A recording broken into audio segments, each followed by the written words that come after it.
बिस्मिल्लाहिर्रहमानिर्रहीम अस्सलाम वालेकुम वेलकम तुहद बे एक लट सान यूट्यूब चैनल पे जन नाव कुक विथ अम्बरीन आज कर बह तुह शेयर बंद गोभी तो टमाटर रेसिपी स्टार्ट करना ब्रो अगर तुम ये चैनल पे नई छो चैनल करो सब्सक्राइब तो वीडियो वो एंडस ताम चलो करो इस रेसिपी स्टार्ट ये बंद गोभी निमित मे थमित चारित छिलित ये मज तो अत अनो वन फुकर यथ यु फुकर यी तो यह छकनो सर्द आब तो थो साइडस कुन तो तम करो टमाटर तैयार ये नी मे नम टमाटर 4 नी मे बे नी मे ये प्रेशर कुकर त्रो अथ मज बे नी थोड़ा सा आब अत मज तो अत दिमो स्टीम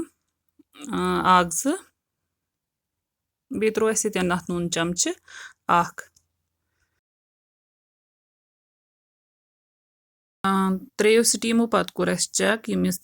टमाटर स्किन गुमुत अलग तुलो वन यह स्किन थोद तो हम करोक ग्राइंड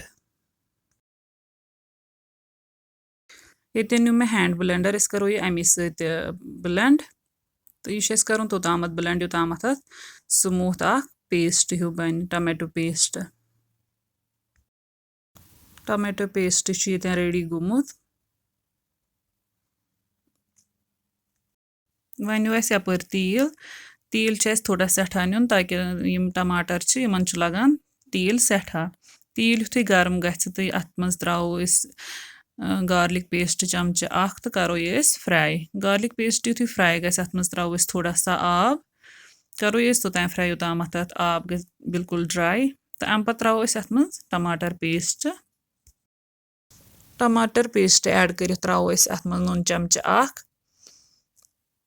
बे त्रो अत मज मसाल यह दानवल पाउडर चमच अख निमुत मे बदियान पाउडर चमच लिद्र चमच मर्चवांगन चमच यम त्रो अत मज करो यम असल पा मिक्स वन तोताम टमाटर फ्राई कर योताम यह तील नेर वापस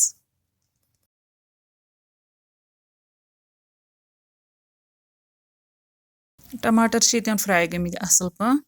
तो वन करो बंद गोभी थोमुत फुकर अनित यह करो अतन वन ऐड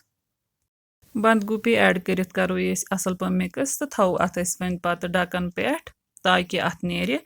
आब इस बंद गोभियस मज वन कह तो सह गि रिलीज अम सत 2-3 मिनट पत कोर चेक इस बंद गोभी अम आब गुमुत थोड़ा रिलीज तो करो वन यह बे थो करो मिक्स तो थो बे पे ढकन बे 2-3 मिनट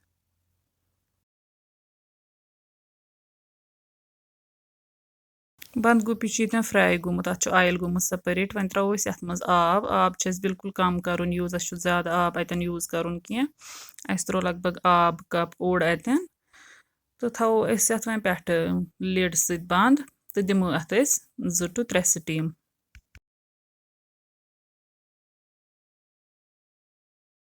3 स्टीमो पत कोर चेक इस बंद गोभी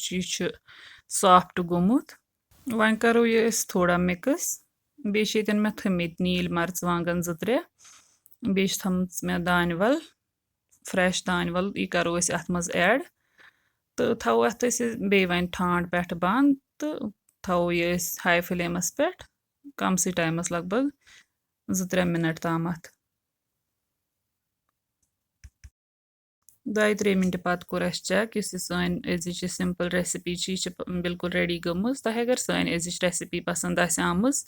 वीडियो करो लाइक तो शेयर बे दीजिए पन फीडबैक कमेंट सेक्शनस मज रेसिपी करो जरूर ट्राई अल्लाह हाफिज़।